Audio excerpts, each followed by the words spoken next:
Hey everyone, good morning. It's October 14th, and we've just gotten, before we begin, I just want to say that I got the news right after I finished going live on Monday that Roberta McCain passed away. So I just want to, for those who don't know, she was the mother of John McCain. She was, as I think I and a lot of people like to say, 108 years young. And I think most Americans can attest that she was a great mother to an amazing son. And I just want to dedicate this episode of Let's Talk About Things in her memory. So I just got the news that instead of doing a rally, Trump will be doing a town hall tomorrow night, in addition to the one that Joe Biden is going to be doing. So, just as a bit of a background, in advance of what was going to be the second debate, Trump got COVID-19. He claims since then to have been cured, and a doctor claims that he's tested negative several times since then. Um, but the debate format was changed to be a virtual town hall, and Trump basically said, "Yeah, I'm not doing that." And as instead, there was going to be a town hall that Joe Biden was going to be doing on ABC, while Trump was going to be doing a rally. It looks like Trump is now going to be doing a town hall as well. It'll be really interesting to see the effects of parallel events happening, because when the two candidates debated together, both of their sides were tuning in to watch it. I'm not sure what the impact will be if both candidates are holding separate events, and so each side is not seeing what the other candidate is saying, except when it's being recapped and being filtered through the lens of the media in which that they're watching. So if if there are two separate events with half the viewership that they normally have, that'll be interesting to see what the impact of that ends up being, because it might be a much more muted impact than if there were if there were a debate. Not that the debates have that much impact, but I think that the impact could be even smaller if but it will be really interesting to see, especially when you consider they're seeing what their candidate is doing, and they'll probably be approving of it, or that candidate could bomb. But they'll also only be seeing the other candidate as portrayed by the media that they're watching. So I'm not sure what the impact this will be. I don't think there's really a precedent for something like this happening, for a debate being canceled because one candidate pulling out in the general election and holding two separate parallel events.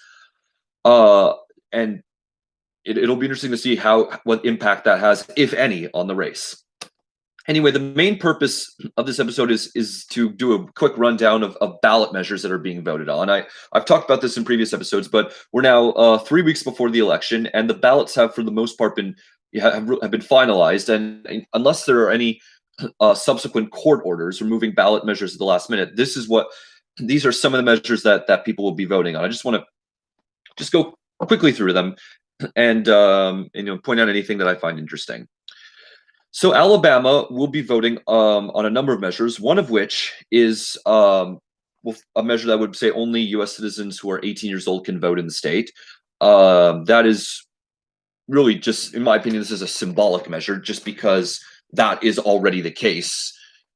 There's nowhere in the United States is a non-citizen allowed to vote, and in the vast majority of places, 18-year-olds are only 18-year-olds and up are allowed to vote. Now, there are a few places where, if you are going to be 18 by election day, you can vote in the primary, even if you're 17. I don't know if Alabama is one of those states. I would assume it's not. So, but there are a few places that are like that.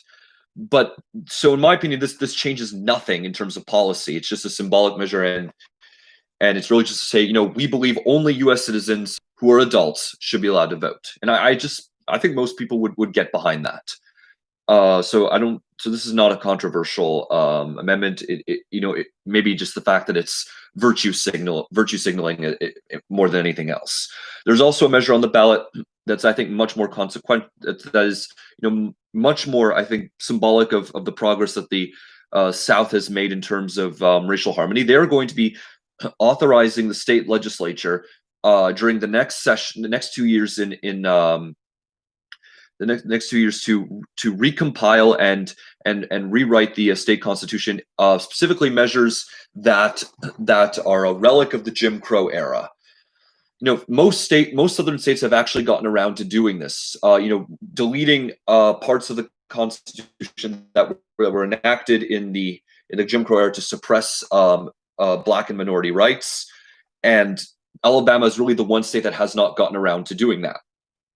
Now, neighboring Mississippi has also not gotten around to doing something else. We're going to get to that in a bit. But I personally think this is a really symbolic measure. It's amazing that it's bipartisan, and it's really a sense of just how far the South has come since the Jim Crow era, and how much attitudes have changed, that the legislature feels comfortable going through with this. It is worth noting, however, that Alabama is actually one of a number of southern states that bans localities from removing Confederate monuments. So Confederate monuments might still be a very hot button issue in the state, and there's also a Confederate display on the state capitol in Alabama. One thing that I honestly will be curious to see if maybe the legislature will approve is there is a bridge in the city of Selma called the Edmund Pittis Bridge, and it is named after a Confederate official, and it is also the place that John Lewis marched and was assaulted by and beaten by police officers at the time in the 1960s. I'm wondering if maybe there will be bipartisan consensus that bridge should be remained. So, the whole Confederate, controversy is a real hot button issue in Alabama. I'm wondering if maybe this bridge, there could be bipartisan consensus to rename it the John Lewis Bridge. Alaska will be voting on a couple measures, one of which would be to change the election policies to include a top 4 primary, ranked choice voting, as well as changes to the campaign finance laws. I've talked about a little bit about the top 4 primary before. Arkansas was going to vote on something like this. They're not going to this time, but it would involve having the top 4 candidates in the primary be in the primary, consisting of all candidates on the same ballot, and the top 4, regardless of party, advance to a general election. And in the general election, the winner of those 4 is picked from ranked ballots. It'll be interesting to see exactly what kind of effect that would have, assuming that it passes. It's no guarantee that this measure is going to pass, and but if it does, it'll be the first of its kind. Maine is the first state in the country that has adopted ranked ballots for most elections. New York City, I think, has also adopted it for city elections, maybe specifically for city primaries. So it'll be interesting to see. Again, it would be a first of its kind, and I would love to see how it works if it ends up getting enacted, because it could have an effect on the types of politicians that get elected. Because in California, they have what's known as a top 2 primary, which I would argue has possibly moderated the positions of many Democrats than they would otherwise be if their only real race was a partisan primary. So the fact that they now have to compete for the center of votes in California is, I think, in my opinion, has moderated some of their positions. So it'll be interesting to see whether that happens in Alaska, because Alaska is already an interesting state. It's Republican, but it's actually socially liberal on a number of issues like marijuana, and a lot of people there are pro-choice on the issue of abortion. So again, I'm not sure what kind of effect it'll have on the types of politicians that get elected, but because the state is already interesting electorally, it actually has a surprisingly competitive race for both the House and the Senate. And I sound like a broken record at this point, but the state is absolutely fascinating electorally, and I'm wondering how much more fascinating it will become if this measure gets enacted. And anyway, Arizona will be voting on a couple of measures, one of which would involve legalizing recreational marijuana. They voted on this 4 years ago, and the measure failed. It was one of 5 states to vote on recreational marijuana in 2016. It was the only one place where the measure failed. Arizona has had a bit of a opioid epidemic in recent years, so maybe that's somewhat of an impact at the time. But polls seem to suggest that, from what I've seen, that the measure is going to pass. It's not a guarantee, but right now, my guess is that it's going to pass. It's worth to note how the measure last time failed, because Most of Arizona, a good portion of the Phoenix area and many suburban areas actually voted in favor of it. The measure failed largely due to the strength of the opposition in the more Navajo regions of the state. Arizona has a large Navajo reserve in the north east of the state, and they hold more socially conservative views than many white voters in the state, and they were largely consequential in defeating this measure. So it'll be interesting to see how that exactly plays this time around. Arkansas has three issues that are being voted on, and there's at least one measure that apparently will still appear on the ballot, but it's not. But because I think the courts ruled that it was invalid, the results are not going to be counted, and it's not going to be certified one way or the other. Um, California has a number of interesting measures. Sorry, I'm going through this really quickly. But there was one of the most fascinating is a measure that would repeal a ballot measure from the 1990s, which banned affirmative action in the public sector. So in places like universities and in government offices, there was a complete ban on discrimination, which included affirmative action. And this is something that has been to the ire of progressives. My personal view on affirmative action is that I personally view it as discrimination. Whether even if it's not for a nefarious purpose, it is still discrimination. But I guess I understand where advocates of it are coming from. I just happen to think it's no different from the discrimination that it seeks to correct. And it's worth noting that last year, a similar measure there was a similar measure that was enacted in Washington a couple decades back, and a vote to repeal it was held in the state of Washington, and the measure actually narrowly failed to repeal it. So it is still in place. So I'll be curious to see if the same thing happens in California, because California voters are interesting. It's a Democratic state, but I would argue that there is a latent undercurrent of conservatism on some issues. The state was actually the first to lead the way in the anti-tax movement in the 1970s, and there are still legacies of this in the state constitution. For example, it actually takes a 2/3 majority to increase taxes. Now, California Democrats have now obtained that 2/3 majority, so they're now able to pass tax increases. But the fact that that's in place, in my opinion, is a legacy of the conservatism that used to animate California, and then I think in some ways is still a latent force. And I think this could actually play a big role regarding the bill AB 5, the bill that basically, among other things, defines many formerly independent contractors as employees and subjecting them to similar labor laws, but also restricted the number of articles that a freelancer could write for a single outlet per year to just 35. And this has cut into the income of many people in California. And I think a lot of people are pissed off about it. Democrats, in my opinion, overplayed their hand on this issue.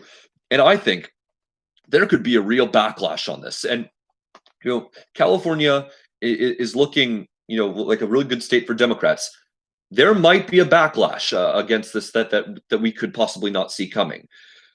So, there are a number of competitive races for Congress to watch, particularly California 21, 25, and 48. Those are probably going to be the top three competitive, but also potentially competitive races, California 39 and California 10. Not less so in 10 and 45 because there are flawed Republicans who are running here in those races. But I'd say the four to watch, maybe 21, 25, 39, and 48. Those are potentially worth watching just because there might be a backlash against the AB 5, and that could also be seen in some potentially competitive races for state legislature. There's not a lot of them, but they exist. California Senate is actually worth noting that it has more people per Senate district than for congressional seats. So, but that's just an aside. It's actually the California Senate has the largest number of people per district, whereas the New Hampshire House of Representatives has the smallest number of people per district. But anyway, that's a digression. But anyway, worth watching California because of the backlash to AB5. Anyway, they're also voting on potentially restoring the right to vote for people convicted of felonies who have completed their prison sentence and who are on parole. I think there's a movement in many states towards enfranchising those who are who have at least completed their sentence. Maybe not outright prisoners, but certainly people who have completed their sentence. Florida, most famously 2 years ago, voted to restore the voting rights of people who have been convicted of minor crimes and who have since completed their sentence. Um, they're also going to potentially allow 17-year-olds who will be 18 at the time of the next general election to vote in primaries and special elections, as I said earlier on in this broadcast. They also potentially will vote to expand the local government's power to use rent control. Rent control has been a big cause célèbre on the left. So it will be interesting to see whether this passes, because again, maybe the latent conservatism of some voters in California could actually defeat this measure. And it would also replace another measure to replace cash bail with risk assessments for suspects awaiting trial. This is another criminal justice reform measure that could be popular, but again, it'll be worth watching. Colorado has a number of measures that are being voted on, including one that would reduce the state income tax from 4.63% to 4.55%. That is a potentially popular measure that will reduce revenues to the state, but people just don't like taxes. So I really don't think there's a lot more to be said about that, unless it's tobacco taxes. People just don't like paying taxes, so this measure might end up passing. Colorado is a Democratic-leaning state now, but I would say that they could vote on the conservative side of some issues. Anyway, there's also a measure that might end up failing, though, which would prohibit abortion after 20 weeks gestation. And I think that Colorado voters, I think I wouldn't describe it essentially as a pro-life leaning state just because of how democratic it's become. I think the state might be a bit more socially liberal on some issues, and this could be one of them. But it'll be worth watching this issue just because of the whole debate that's going on with the Supreme Court hearings that have actually restarted as I'm speaking. I'm not currently watching them, but one of the big hot button issues on the Supreme Court debate is whether the court will overturn Roe v. Wade, and if so, that a number of states will be able to decide this issue, and this could and ballot measures like this one, or ballot measures that enshrine the right to abortion, would become more consequential. Florida is voting on 6 different issues, one of which would increase the state minimum wage to $15 an hour over the next 6 years. This, in my opinion, could be a less pertinent issue because if Democrats take control of the Senate and Joe Biden wins the presidency, I think that they are very likely to raise the national minimum wage to $15 an hour. Now, how quickly that comes in, I'm not sure, but currently Florida, I believe, does have a minimum wage that rises by a little bit each year. It is, I believe, indexed to inflation already. So this measure, I think, would basically accelerate that to $15 an hour by sometime in the middle of this coming decade. There's also the usual virtue signaling measure of, only U.S. citizens who are 18 years old can vote in any election in the state, which is already the case in Florida, but it's just adding it to the Constitution, basically. Georgia has a number of measures has 3 measures being voted on, but none of which really are interesting to discuss. But I guess it's just worth mentioning them authorizing the general legislature to dedicate tax or fee revenue for the public purpose for which the taxes or fees were imposed. If that sounds boring, that is because many of these ballot measures are actually not that hot button, but in my opinion, could be consequential in terms of budgeting for local governments, budgeting for the state government, as well as community programs that don't get a lot of attention, but could very well be consequential for a number of people. Another such boring measure, Idaho will be voting on a measure that would basically would amend the Constitution to say 35 state legislative districts. I don't know how many there are now.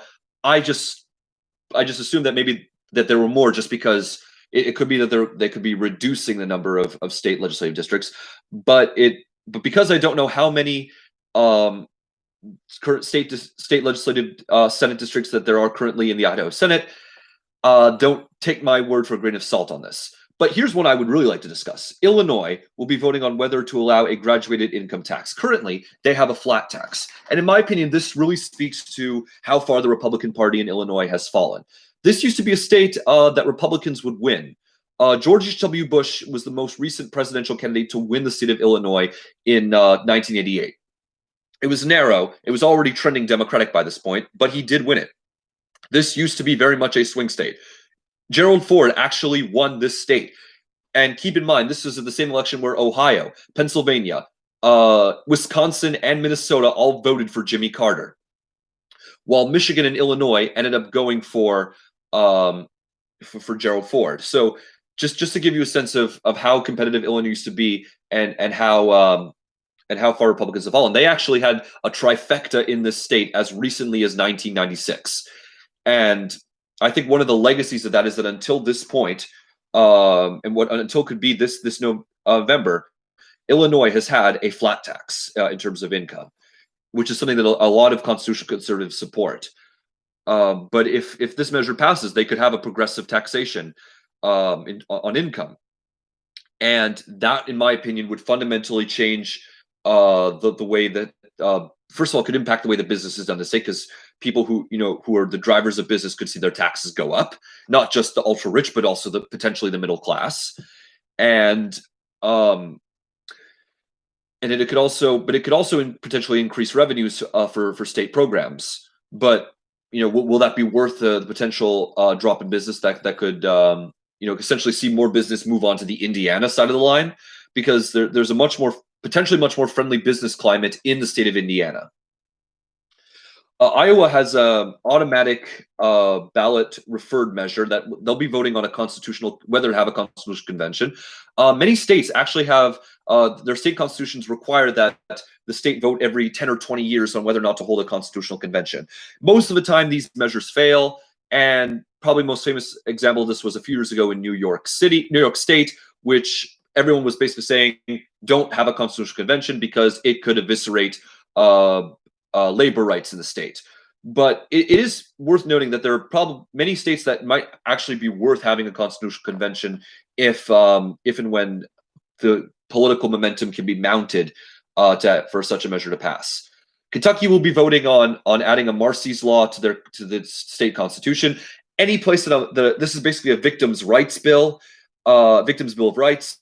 And any place that this has been voted on, it has passed. The idea of victim rights is actually a very popular idea, and so I would not hold my breath on this measure failing. I think a lot of people, there's bipartisan support for this. Louisiana is again another state that's voting on the issue of abortion. That there's voting on an amendment that would make it so that there's no constitutional right, according to the state, to an abortion. Again, the whole Roe versus Wade debate that's happening. These amendments are potentially more consequential than they were before. Maine and Maryland are voting on a number of issues, none of which are that exciting to talk about. Massachusetts, could potentially enact a ranked choice ballot system. That they would be the second state to adopt such a system after the state of Maine. Which is actually, interestingly enough, used to be part of the state of Massachusetts, but does not border the state of Massachusetts. It is actually separated by a narrow strip of New Hampshire, which I'm assuming is why Maine eventually became independent. Michigan will be voting on whether to require a search warrant for electronic data access by law enforcement. This is a sort of a civil liberties cause celebre on people who are more libertarian, people like Rand Paul, Justin Amash. Have taken up causes like this. The idea that the government should need a warrant in order to access electronic data. It'll be interesting to see whether this passes. I'm guessing that the Midwest may be more open to the idea of civil liberties. They, after all, have elected people like Justin Amash, but it'll still be interesting to see where this ends up. Mississippi is one of, I believe, 4 states. to be voting on whether to expand medicinal marijuana. Mississippi, I believe already has a medicinal marijuana program, but this one would expand it, I think, to people with other medical conditions. They will, and remember when I mentioned Alabama that they would be voting on whether to clean up their state constitution. Well, Mississippi is actually voting on whether or not to adopt a new flag. Mississippi was basically the last southern state to retain the Confederate battle jack in their state flag. This year, famously, they lowered that flag and have designed what I personally think is a beautiful new one. And I hope that the voters of Mississippi like that flag as much as I do.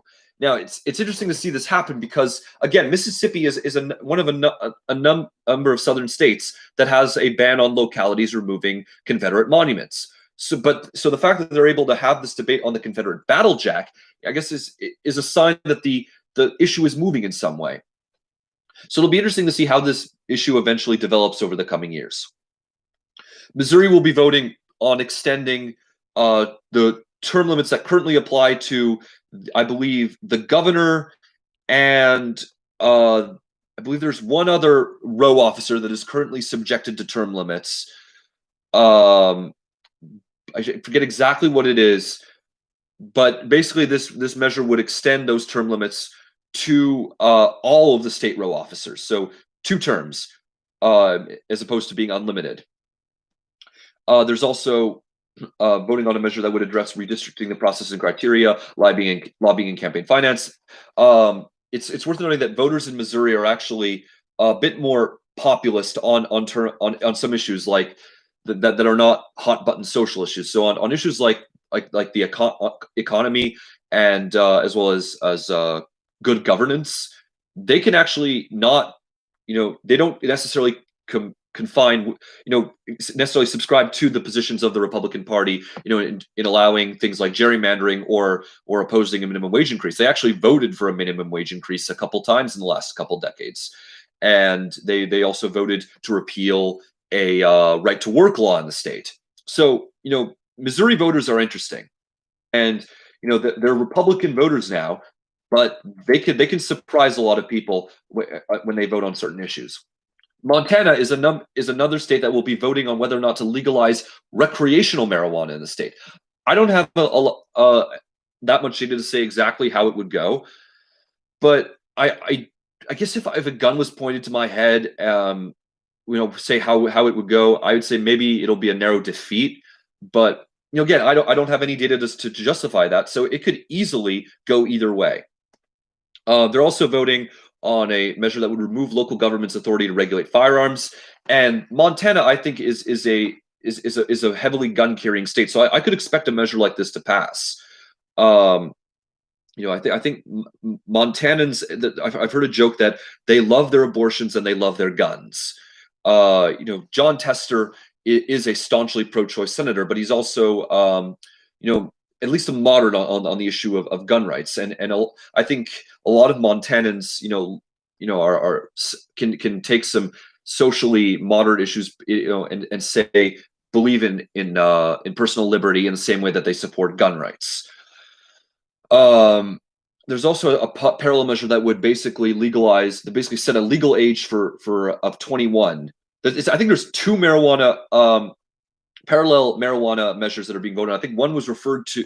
Both of them were initiated by citizens. So it'll be interesting to see which one passes. Nebraska was going to vote on legalizing medicinal marijuana, but the courts have struck that measure from the ballot, and so there will certainly have to be at least 2 states, the other being Idaho, that will not have any sort of medicinal marijuana program at all. But they will be voting to repeal language in their state constitution that allows slavery for a punishment for a crime. That is actually, believe it or not, what the 13th Amendment says. Slavery is illegal, and Congress can ban it, but it is legal for a punishment for a crime. But most states, I think, have gotten rid of this and are now repealing amendments in their constitution that explicitly allow for it. Colorado did this 2 years ago, and Nebraska, I think, will probably be doing the same thing. Also be voting on a measure to limit the interest rate that payday lenders can charge to 36% per year. The whole payday loan industry is, I think, a whole hot button issue. I can tell you what the status is in Canada. Payday lenders are allowed to operate in Canada, but they are not allowed to charge more than, I believe, 35% on an annual basis. But I think there are actually states in the U.S. that outright ban payday loans. Nevada will be voting on a constitutional amendment to basically remove the ban on same-sex marriage that was enacted, I think, at the beginning of the 2000s. I'm not sure whether or not this is the case for this amendment, but I think normally constitutional amendments need to be voted on in 2 elections in order to pass. They're also going to be voting on an amendment that would, but it might very well be that the fact that it was referred to by the legislature might avert the need for that. They're also going to be voting on certain voting rights measures, as well as a measure that would require utilities to acquire 50% of their electricity from renewable resources by 2030. I believe they first voted on this in 2018. This will be the second time they vote on it. So if it passes, it will be enacted. New Jersey, I believe, is the third state that will be voting on legalizing recreational marijuana. And I do expect this to pass. But it might not be the blowout that people think it will be, because there are parts of New Jersey, like Ocean County, that are actually not open to the idea of legalizing marijuana. If you've ever been to Ocean County, it is very much Trump country. So it is very much a conservative part of the state. So it'll be interesting to see, what the county by county results of this ends up being. I think that it's likely that it passes, but it is by no means a certainty. New Mexico is actually voting on a bunch of bond issues, so I don't think a lot of these are worth talking about. Oklahoma and Missouri voted earlier on in the year on Medicaid expansion, and in both states they passed. And I think that Medicaid expansion, has just been a popular issue just across the board for voters. And in any state that a Medicaid expansion measure has been voted on, it has passed. So it's passed in 38 states so far. And I'm wondering if Florida might. I just wonder if it's just a matter of time whether or not Florida ends up voting on this issue, just because I think the state does allow initiatives.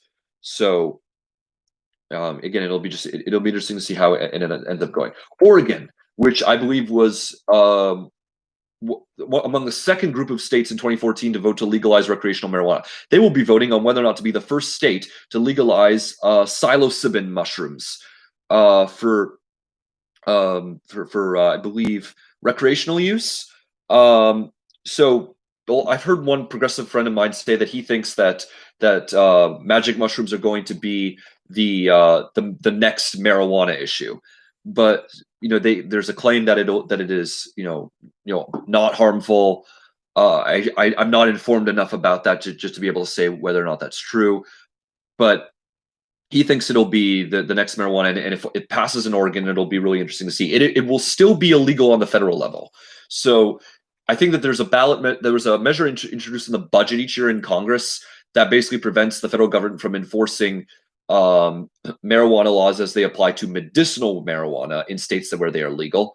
I don't know if this applies to recreational use, but I don't think such a measure exists for magic mushrooms. They'll also be voting on whether or not to increase the cigarette tax from $1.33 a pack to, $3.33. Sorry, let me say that again. To increase the cigarette tax to $1.33 per pack to $3.33 per pack. I think that cigarette taxes are really the only tax that is popular anywhere in the United States, because people, I think, are increasingly recognizing that smoking is bad and people should not do it, and anything that discourages it is worth enacting. Rhode Island, for those of you who don't know, the state of Rhode Island is actually referred to officially as the state of Rhode Island and Providence Plantations. That is actually historically how it has always been referred to. People just call it Rhode Island, but that is officially what it's called. So this will be an amendment to potentially to remove the name Providence Plantations from the name altogether. And so it will, for the first time in history, officially be the state of Rhode Island. South Dakota will be voting on whether or not to legalize both recreational and medicinal marijuana. And it is one of 3 states that does not have any medicinal marijuana program at all. So I believe it and Mississippi. So I was wrong before. It is one of 2 states voting to legalize or expand medicinal marijuana programs. Mississippi already has one. South Dakota does not. If this passes, then only Nebraska and Idaho will have no medicinal marijuana program whatsoever. And there's also a chance, again, that they could pass a measure legalizing recreational marijuana, although I personally think that that is less likely, considering that just 2 years ago, a similar measure failed in North Dakota. Utah will be voting on making language in its state constitution gender neutral. This is, again, just, in my opinion, just a symbolic measure, cleaning up parts of the Constitution, and just and a similar measure will be to repeal a constitutional exception to the ban on slavery that allowed for slavery and involuntary servitude as a punishment for a crime. This is, again, like the measure that's being voted on in Nebraska, and the one that was voted on 2 years ago in Colorado, is basically just cleaning up the Constitution. And I personally think that this is going to pass quite handily. And finally, Virginia will be voting on whether or not to enact a constitutional amendment referred to by the legislature, creating a redistricting commission to draw the congressional and state legislative districts. So Republicans gerrymandered the map in Virginia, and that has made it, harder for Democrats to get elected. Believe it or not, Trump actually won a majority of the congressional districts in Virginia in 2016. So the fact that they are being redrawn means the fact that the Democrats, they could easily gerrymander the maps in their favor, but they at least don't seem to want to. Because Democrats have spent the better part of the last decade talking up the whole gerrymandering thing, and really taking a firm stance against gerrymandering. So if they do the same thing, they'll look like hypocrites. But let's say, just for hypothetical speaking, the measure does not pass. Democrats will then have free reign to gerrymander Virginia the way they want to. And there are certain constraints, like the federal law requires a certain number of majority minority districts, and there's contiguity requirements, so they can't just draw whatever lines they want. There are certain restrictions that they have to keep to. For example, also equal population. But I've seen maps that actually have 3 compact Democratic districts in Northern Virginia, as well as I've seen maps that have 3 Democratic leaning districts of the 11, 3 Democratic leaning in Northern Virginia, at least 1 in Richmond that also takes in South Side and Henrico County. This is Elections Daily does this amazing series on redistricting and on each state, and they basically put each of the guys that they do this put forward their own maps about what they think the next map of the state's going to look like. So I just wanted to put in that plug for Elections Daily, who have this do several amazing series, as well have their own series on Old Bull TV called The Map Room, which again gets really into the weeds on this, and I just want to plug them in really quickly. And so there's also a Democratic leading district in Hampton Roads that basically includes Norfolk. This is according to, I believe, one person's interpretation of a fair map that also has 5 Republican districts: Shenandoah Valley, Southwest Virginia, Republican parts of Northern Virginia, Northwestern Richmond, including Chesterfield County, as well as Charlottesville and the rural areas that overpower it. So this particular map is competitive. I forget exactly which of the guys did this, but it was cathartic to watch. Especially when you've seen, excuse me, after seeing maps that look absolutely horrendous and which do not reflect the will of the people at all, it can actually, if you look at maps for as long as I have, it can honestly pretty cathartic to see neat ones, like the one that was enacted in Pennsylvania in 2018. You can make the argument about who should be drawing maps and what they should look like, but I think it's just really cathartic to see maps that actually look good. Anyway, Washington will also be having a number of votes on these are all advisory referendums, so meaning they're not binding. But it's a number of taxes that I think were enacted, and basically it's whether or not to maintain or repeal them. And again, Washingtonians can surprise you sometimes on the way that they vote on ballot issues. So it'll be interesting to see whether these measures pass. But even if they pass, the legislature is under no obligation to take them on. So I just want to mention them as a side. But anyway, I just wanted to do that quick rundown of the ballot measures that I will certainly be watching on election night. And it'll be interesting to see which ones end up passing and which ones end up failing, because it could actually give us a better picture of what the electorates in each state look like, because I think that they are more complex than what the partisan leans of the states end up telling, because the partisan leans only tell so much. Voters can surprise you on the way that they vote. We've seen this in Washington. We've seen it in Missouri, and there are a number of places that the voters could end up surprising us on election night this year. Anyway, have a great day. I encourage everyone who has the time to tune into the Amy Coney Barrett hearings if you have the time. But anyway, I'll see you guys all next time when the next hot button issue and development in the campaign appears.